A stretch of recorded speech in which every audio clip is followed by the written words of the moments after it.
Page ভরা থাকলে টিচারের নাম্বার দিতে সুবিধা হয়। সো টিচার ওয়ান্টস পেজ ভরা ভরা, আই উইল রাইট পেজ ভরা ভরা, but will write authentic news. আমি একটু বলে দিচ্ছি কেমনে লিখতে হবে। প্রথম কোয়েশ্চেন, যে আমি একটা প্রশ্নের উত্তর দিচ্ছি, যে এত নং প্রশ্নের উত্তর, সে ফর এক্সাম্পল 2 নং প্রশ্নের উত্তর ক। ঠিক আছে, এখন আমি কি লিখবো, প্রোটোপ্লাজম কি।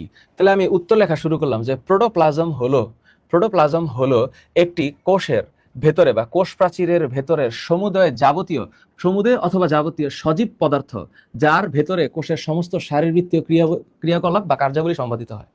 তার মানে আমি যখন লেখা স্টার্ট করব একবারে লিখব প্রোটোপ্লাজম হলো কোষের জীবিত পদার্থ। আমি এটা একটু বলার জন্য বলছি আর কি, জীবিত পদার্থ। প্রোটোপ্লাজম হলো একটা কোষের জীবিত পদার্থ। বা এটাকে তুমি একটু বড় করে লিখবা, এটা আমি শর্ট করে লিখছি, পুরোটা লিখিনি। তো ধরো আমি প্রথমবার যে সংজ্ঞাটা বলছি, সংজ্ঞাটা পুরোটা লিখলা, লিখে 1 লাইন অথবা 2 লাইনের সংজ্ঞা দিলা, এটা তো কাটার কিছু নাই। তাহলে টিচার এটা দেখলো তুমি সুন্দর করে সংজ্ঞাটা দিয়েছো, উনি 1-এ 1 দিল। আচ্ছা, দ্বিতীয় প্রশ্নটা হচ্ছে যে উদ্ভিদের জটিল টিস্যুকে পরিবহন টিস্যু বলা হয় কেন। এইখানে এই প্রশ্নটার অ্যান্সারে 2-এ 2 পাইতে হইলে তুমি চিন্তা করবা যে এইখানে জ্ঞানমূলক আর অনুধাবন কি আছে। তার মানে তোমার যে দ্বিতীয় প্রশ্নটা, অর্থাৎ অনুধাবনমূলক যে প্রশ্নটা, এই যে প্রশ্নটা, এইটার অ্যান্সারের 2টা পোর্শন হবে। তাহলে এইটার অ্যান্সারের 2টা পোর্শনের মধ্যে এক হচ্ছে জ্ঞানমূলক, এই প্রশ্নের জ্ঞানমূলক, এই প্রশ্নের অনুধাবনমূলক। খেয়াল করে আমার কথাটা, খেয়াল করো, তাহলে জিনিসটা খুব ক্লিয়ার হবে। তাহলে আমাকে যে একটা প্রশ্ন করলো, এটাকে আমার 2 প্যারা অ্যান্সার দিতে হবে। সো তুমি যদি মানে সৃজনশীলে 10-এ 10 পাইতে চাও, তাহলে এইটা হচ্ছে আমার যতটুকু জ্ঞান বুদ্ধি হয়েছে সেখান থেকে আমি বলছি যে 2 প্যারায় উত্তর দিব। প্রশ্ন করেছে উদ্ভিদের জটিল টিস্যুকে পরিবহন টিস্যু বলা হয় কেন। তাহলে আমার এখানে পয়েন্ট হচ্ছে 2টা, একটা হচ্ছে পয়েন্ট নাম্বার 1 পরিবহন টিস্যু, আর পয়েন্ট নাম্বার 2 জটিল টিস্যু। তাহলে এই যে আমার 2টা পয়েন্ট, তাহলে আমি উত্তর দিব কি, আমি প্রথমে উত্তর দিব এইভাবে যে খ নং প্রশ্নটা কি করেছে, জটিল টিস্যুকে পরিবহন টিস্যু বলা হয় কেন। তাহলে আমি কি জানি পরিবহন টিস্যু কাকে বলে, এবং আমি কি এটা জানি জটিল টিস্যু কাকে বলে। তাহলে আমি উত্তরটা কেমনে 2 প্যারায় দিতে পারি। আমি উত্তর এইভাবে দিব, পরিবহন টিস্যু বলতে বোঝায় পরিবহন টিস্যু। আগে আমি টিচারকে বোঝাবো যে আমি পরিবহন টিস্যুর সংজ্ঞা পারি কিনা। তাহলে আমি যখন লিখবো পরিবহন টিস্যুর সংজ্ঞা, কি লিখবো, উদ্ভিদ দেহে যে সকল টিস্যু খাদ্য এবং খনিজ লবণ পরিবহন করে, পানি ও খনিজ লবণ পরিবহন করে, তাদেরকে পরিবহন টিস্যু বলে। আমি এটা সংজ্ঞা বললাম। তারপর আমি জটিল টিস্যুর সংজ্ঞা বলবো, জটিল টিস্যু কাকে বলে। সো উদ্ভিদ দেহে যে সকল টিস্যু ভিন্ন ভিন্ন ধরনের কোষের বা ভিন্ন ভিন্ন আকৃতির কোষ নিয়ে গঠিত, তাদেরকে জটিল টিস্যু বলে। এবার আমি টিচারকে বোঝাইলাম যে পরিবহন টিস্যু আমি জানি, জটিল টিস্যু আমি জানি। এবার আমি বলবো, যেহেতু উদ্ভিদ দেহে জাইলেম এবং ফ্লোয়েম জটিল টিস্যুর অংশ, এবং এই জাইলেম এবং ফ্লোয়েম উদ্ভিদের দেহে পানি ও খনিজ লবণ পরিবহন করে, তাই জটিল টিস্যুকে পরিবহন টিস্যু বলে। তা আমি যদি 2 প্যারায় লিখি, আমি প্রথমে এখানে 1 প্যারা লিখবো। প্রথমে আগে পরিবহন টিস্যুর সংজ্ঞা বললাম, পরিবহন টিস্যুর সংজ্ঞা বলার পরে জটিল টিস্যুর সংজ্ঞা বললাম, বলার পরে একটা স্পেস দিলাম। স্পেস দেওয়ার পরে এবার বলবো, সুতরাং উদ্ভিদ দেহের জাইলেম এবং ফ্লোয়েম, যেগুলো হচ্ছে 4 ধরনের ভিন্ন ভিন্ন কোষ নিয়ে তৈরি, তারা উদ্ভিদ দেহে পানি এবং খনিজ লবণ পরিবহন করে, তাই জটিল টিস্যুকে পরিবহন টিস্যু বলা হয়। তাহলে এই যে আমি 2 প্যারা লিখলাম, এই 2 প্যারায় আমার এইখানে প্রকাশ পাইলো আমি জ্ঞানমূলক অংশটা জানি, এবং এইখানে প্রকাশ পাইলো যে আমি অনুধাবনমূলক উত্তরটাও জানি। তাহলে এখানে যখন একজন শিক্ষক 1 প্যারায় বা একটা লাইনে তোমার অ্যান্সারটা দেখলো, উনি 1-এ 1 দিবে। এখানে যখন দেখলো, উনি 2-এ 2 দিবে, কারণ তুমি ক্লিয়ারলি বুঝাইতে পারছো। Now important thing is, do you know how to present your knowledge on the exam paper. So আমি 10-এ 10 পাইতে চাই। 10-এ 10 পাইতে চাইলে I need to understand the question, I need to understand how I will write, and it's all about my presentation skill, it's all about my organization skill, that how I represent my thing, my skills, my answers to the paper. তো এখন আমি যদি গ number কোয়েশ্চেনটা দেখি, উদ্দীপকে উল্লিখিত B যে কোন অঙ্গাণুতে সংগৃহীত হয় তার গঠন বর্ণনা করো। উদ্দীপকে উল্লিখিত বি, তাহলে এই যে বি, এই বি কি জিনিস, এটা হচ্ছে গ্লুকোজ, পাইরুভিক অ্যাসিড থেকে এটা অ্যাসিটাইল কোয়ে, তারপরে এটা ক্রেবস চক্র, তারপর এটা হচ্ছে ইলেকট্রন ট্রান্সপোর্ট সিস্টেম। তাহলে উদ্দীপকের এই বি হচ্ছে ইটিএস। প্রশ্ন কিন্তু ইটিএস নিয়ে করে নাই, প্রশ্ন করছে বি, যে কোষ অঙ্গাণুতে সংগঠিত হয়, তাহলে কোন কোষ অঙ্গাণুতে সংগঠিত হয়? মাইটোকন্ড্রিয়া। কারণ ইটিএস এটা মাইটোকন্ড্রিয়ার ঝিল্লি বা আবরণে হয়, তার মানে এইটা হচ্ছে মাইটোকন্ড্রিয়ার মাইটোকন্ড্রিয়ার ঝিল্লি ঝিল্লি বা আবরণে হয়, লেয়ার্স অফ মাইটোকন্ড্রিয়া, হয় না? তাহলে যদি হয়, তার কি চাইছে, গঠন চাইছে বর্ণনা করতে। এটা কি আসলে বায়োলজি চ্যাপ্টার 4 এর কনসেপ্ট? না, এটা হচ্ছে অ্যাকচুয়ালি বায়োলজি চ্যাপ্টার 2 এর কনসেপ্ট।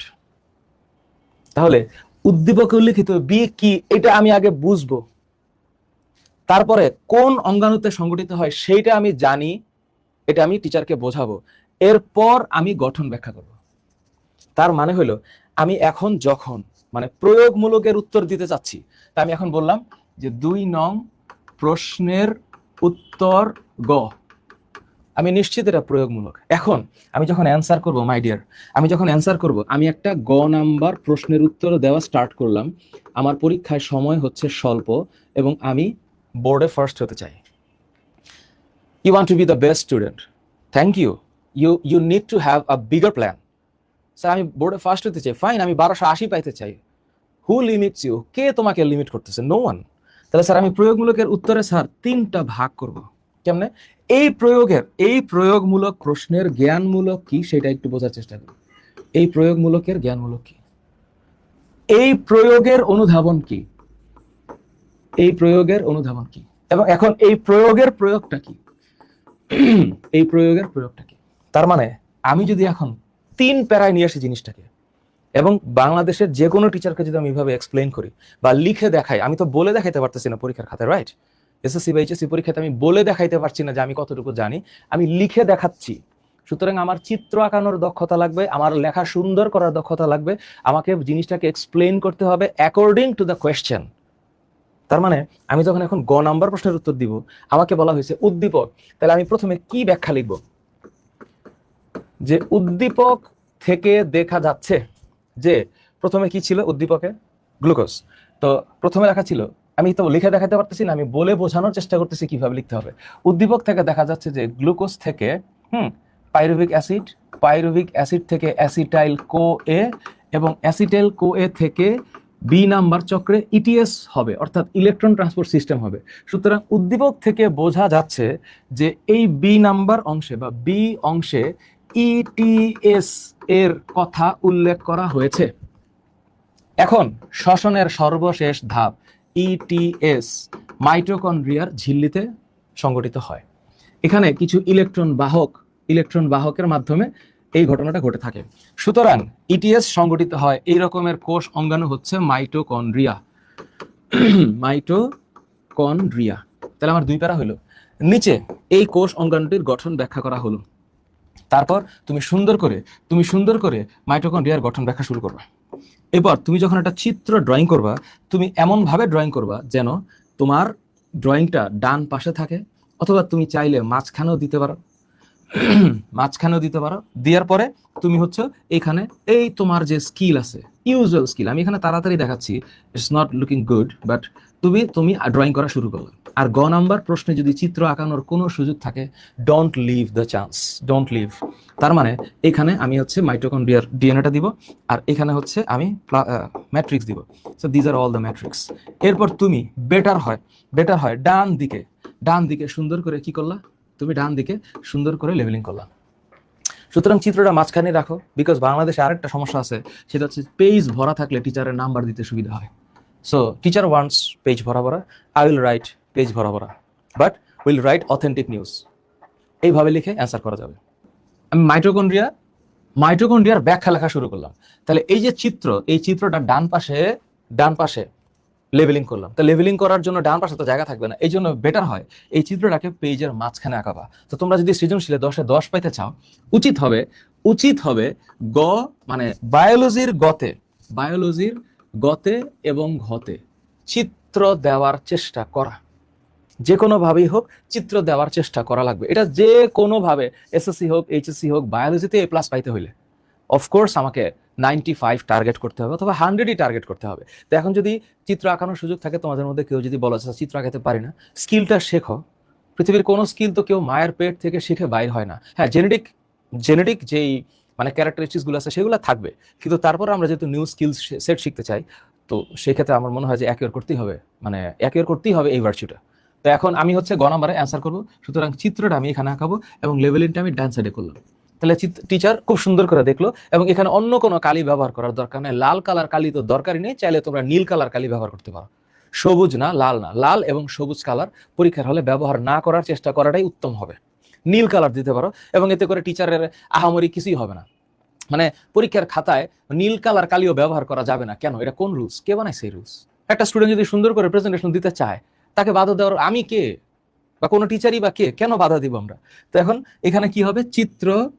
চিত্র মাইটোকন্ড্রিয়ার গঠন, এটা তুমি লিখলা, তাহলে সুন্দর হইলো। একটু নিচে স্পেস দিয়ে তুমি গঠন লিখবা। আচ্ছা, এবার গঠন লেখার সময় তুমি যখন গঠন লিখবা, তখন চেষ্টা করো লেখার প্রেজেন্টেশন বলছি, একেবারে গদ বাঁধা প্যারাগ্রাফ আকারে না দিয়া তোমরা চেষ্টা করো যে এটার পয়েন্ট আকারে দেওয়া যায় কিনা।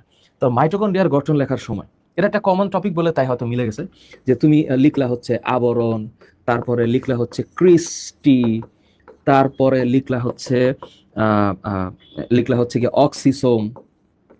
অক্সিসোম, তারপরে লিখলা হচ্ছে মাইটোকন্ড্রিয়াল ডিএনএ, তারপরে লিখলা হচ্ছে ম্যাট্রিক্স। কিসের ম্যাট্রিক্স? মাইটোকন্ড্রিয়ার ম্যাট্রিক্স। এখন তুমি কিভাবে অ্যাড করবা যে মাইটোকন্ড্রিয়ার ম্যাট্রিক্সের মধ্যে এত এনজাইম থাকে, যে এনজাইমগুলোর সাহায্যে মাইটোকন্ড্রিয়াতে ক্রেবস চক্র সম্পন্ন হয় এবং ইলেকট্রন ট্রান্সপোর্ট সিস্টেমও হয়। সুতরাং এই এনজাইমগুলো মাইটোকন্ড্রিয়াতে আছে, যারা এই শ্বসনের ধাপগুলোকে ঘটাতে হেল্প করে বা সাহায্য করে, ফলে মাইটোকন্ড্রিয়াতে শ্বসনের ধাপগুলোর মাধ্যমে শক্তি উৎপন্ন হয়। মেইন প্রশ্নটাতে চাইছে কি? প্রশ্নটাতে চাইছে হচ্ছে মাইটোকন্ড্রিয়ার গঠন, এবং এটা বোঝো কিনা যে ইটিএস নামক যে ঘটনাটা এটা ঘটতেছে, যে অঙ্গাণুতে ঘটতেছে তার গঠন। তাহলে তুমি গ নাম্বার অ্যান্সারটা লিখলা। এবার ঘ নাম্বারটা সেন্সিটিভ, কারণ হচ্ছে এখানে 4 মার্ক নির্ভর করতেছে। এখন যেহেতু তুমি 4-এ 4 পাইতে চাও, তার মানে এখানে অ্যাজ টিচার্স লাইকস পেজ ভরা ভরা, I will write page bhora bhora. How to write? I need to understand the question first, and then I need to have the basics. I need to have the concept of the answering questions. So আমি যদি এটা জানি, I can write. প্রশ্ন করছে উদ্দীপকে উল্লেখিত প্রক্রিয়াটি তাৎপর্য উল্লেখ করো। তার মানে এই যে তাৎপর্য উল্লেখ করতে বলছে, তার মানে আমি ধরে নিব এটাতে 2 মার্ক। এবং এটি কিভাবে আমাদের শক্তি উৎপন্ন করে, এটা হলো সেকেন্ড পার্ট। তার মানে তুমি ঠান্ডা মাথায় পরীক্ষার হলে আগে প্রশ্ন বুঝবা কি বলছে। প্রশ্ন বোঝাটাও একটা পরীক্ষার অংশ। তাহলে এই যে প্রক্রিয়াটি তাৎপর্য উল্লেখ করতে বলছে, তাহলে তুমি এখন লেখা শুরু করলা বিসমিল্লাহ, তুমি ঘ নম্বর অ্যান্সার করবা। তো ঘ নম্বর অ্যান্সার করার সময় তুমি লিখলা এত নং 2 নং প্রশ্নের উত্তর ঘ। এখন আমি তো অনেক বড় অ্যান্সার করবো, কিন্তু ঘটনা হচ্ছে স্যার এইখানে তো কোনো চিত্র আঁকাইতে পারতেছি না স্যার, তাহলে এটি কিভাবে আমাদের দেহে শক্তি উৎপন্ন করে? এই প্রশ্নের উত্তর তো স্যার বইয়ের মধ্যে আছে। তাহলে তুমি নিশ্চিতভাবে পেজ ভরা ভরা করতে গেলে এই যে আমাদের যে প্র্যাকটিস শিট, এই প্র্যাকটিস শিটের মধ্যে আমি তো সিকিউগুলো দিয়ে রাখছি। এখন এই সিকিউগুলো যে আমি দিয়ে রাখছি তোমাকে, এই সিকিউগুলো তো লিখতে পারতে হবে। তুমি ধরে নিচ্ছ যে তুমি মনে মনে ধরে নিচ্ছ আমি তো পারি। Now you need to imagine how will you write, কেমনে লিখবা। তো তুমি এই যে এখানে এই যে এটা কি বলে, এই ছবিটাকে চাইলে আঁকাইতে পারো। সরি এটা না, শ্বসনেরটা, এই যে এটা কোনটা শ্বসনের পার্টটা, এই যে ছবিটা, এটা হচ্ছে ছবি না, এটা একটা মানে গ্রাফিক্যাল প্রেজেন্টেশন। তাহলে আমার কি, আমি প্রশ্নের কয়টা অংশ আছে? 2টা অংশ আছে। তাৎপর্য, উদ্দীপকে উল্লিখিত প্রক্রিয়াটির তাৎপর্য কেন? এই তাৎপর্য হচ্ছে আমাদের দেহে ও শক্তি উৎপন্ন করে, তার মানে শ্বসনের গুরুত্ব লিখতে হবে, এবং শ্বসনের গুরুত্ব লেখা আমাকে লিখতে হবে কিভাবে আমাদের শক্তি উৎপন্ন করে। এখন এই শক্তির হিসাবে আসতে হবে। সো এইভাবে অ্যান্সার করতে হবে। তো আমি যখন ঘ নাম্বার লিখবো, আমি একটু বড় করে লিখবো না? তো ঘ নাম্বার লিখতে গেলে যদি আমি একটু বড় করে লিখতে হয়, তাহলে আমাকে কোয়েশ্চেনের মতো যেতে হবে। উদ্দীপকে উল্লিখিত ঘটনাটি হইল শ্বসন। কারণ এই যে আমি ব্যাখ্যা করতেছি, সবাত শ্বসনে আমরা জানি মুক্ত অক্সিজেনের প্রয়োজন হয় এবং শ্বসনিক বস্তু সম্পূর্ণরূপে জারিত হয়ে বেশি পরিমাণ শক্তি উৎপন্ন করে। উদ্দীপকে উল্লিখিত ধাপগুলো হলো 1, 2, 3, 4। তার মানে কি? গ্লাইকোলাইসিস, অ্যাসিটাইল কোয়া সৃষ্টি, ক্রেবস চক্র, ইলেকট্রন ট্রান্সপোর্ট সিস্টেম। এই ধাপগুলো সবাত শ্বসনের ধাপ। এই ধাপের মাধ্যমে উন্নত শ্রেণীর জীবে মুক্ত অক্সিজেনের সাহায্যে শ্বসনিক বস্তু জারিত হয়ে অধিক পরিমাণ শক্তি উৎপন্ন করে, অর্থাৎ 38 এটিপি শক্তি উৎপন্ন হয়। এই শক্তি উৎপাদিত না হলে জীবের শারীরবৃত্তীয় এবং যাবতীয় কার্যাবলী ব্যাহত হবে, জীবের বেঁচে থাকার জন্য শক্তির দরকার হয়, আমরা খাদ্য গ্রহণ করি এবং সেই খাদ্য থেকে শক্তি পাই, খাদ্যের পরিপাকৃত অংশ ভেঙে গ্লুকোজ, অ্যামাইনো অ্যাসিড এবং লিপিডে পরিণত হয়, এই এই খাদ্য উপাদান সমূহ অক্সিজেনের সাহায্যে ভেঙে আমাদের জন্য শক্তি উৎপন্ন করে। সুতরাং উদ্দীপকে উল্লিখিত প্রক্রিয়াটির তাৎপর্য অপরিসীম। এই কথাটা আমি ব্রেন থেকে এখন বানাইলাম, আমি তো আগের থেকে এটা মুখস্থ করে রাখি নাই। ইভেনচুয়ালি তোমার মাথায় আমার চেয়ে তো বেটার কোনো আইডিয়া থাকতে পারে, অফকোর্স থাকতে পারে। আমি একটা ডেমো দেখাচ্ছি, তাহলে আমি এক প্যারা এক পেজ শেষ করলাম। এরপরের সেকেন্ড পার্ট, যে শক্তি উৎপন্ন হয়, এখন দেখে নেওয়া যাক যে উদ্দীপকে উল্লিখিত ধাপসমূহের মাধ্যমে কিভাবে শক্তি উৎপন্ন হয়। তো প্রথম ঘটনাটা কি? গ্লাইকোলাইসিস। তো যখন আমরা গ্লাইকোলাইসিসের ব্যাখ্যা দিব, আমি তোমাদেরকে এর আগে জীবনী শক্তিতে 1-এ এটা পড়াইছি। তো জীবনী শক্তি 1-এর টপিকের মধ্যে আমি যখন পড়াইছিলাম, মনে আছে? এগুলো আমার লাস্ট ক্লাসে আমি তোমাদের পড়াইছি, আলোক পর্যায়ে সম্পূর্ণ ব্যাখ্যা। এইখানে তোমার সিকিউর যে অংশ তুমি লিখবা, এই যে ব্যাখ্যা সবাদ শ্বসন। এখন তুমি বলো, গত ক্লাসে আমি এটা পড়াইছি, তাহলে এই যে ধাপ 1, গ্লুকোজ ভেঙে পাইরুভিক অ্যাসিড উৎপন্ন হলো, সেখানে উৎপাদিত শক্তির পরিমাণ এরকম। অ্যাসিটাইল কোয়ে হইলো, অ্যাসিটাইল কোয়ে ভাইঙা পাইরুভিক অ্যাসিড ভেঙে অ্যাসিটাইল কোয়ে হইলো, ক্রেবস চক্রে প্রবেশ করলো, ফুল বিক্রিয়া। আর ইলেকট্রন প্রবাহতন্ত্রটা এরকম। এটা দেখার পর তুমি সুন্দর করে একটা এটিপির হিসাব দিয়ে দিবে। তোমারে কে 4-4 দিবে না? কে দিবে না? যে 4-4 দিবে না, কোনো টিচার যদি কোনো স্টুডেন্টকে কম নাম্বার দিয়ে থাকে, ওইটাকেও বেইনসাফ বলে। সেই টিচারটা স্টুডেন্টের উপর ইনসাফ করলো না, তাহলে ওইটার সাজা ওই টিচার সৃষ্টিকর্তার কাছে ভোগ করবে।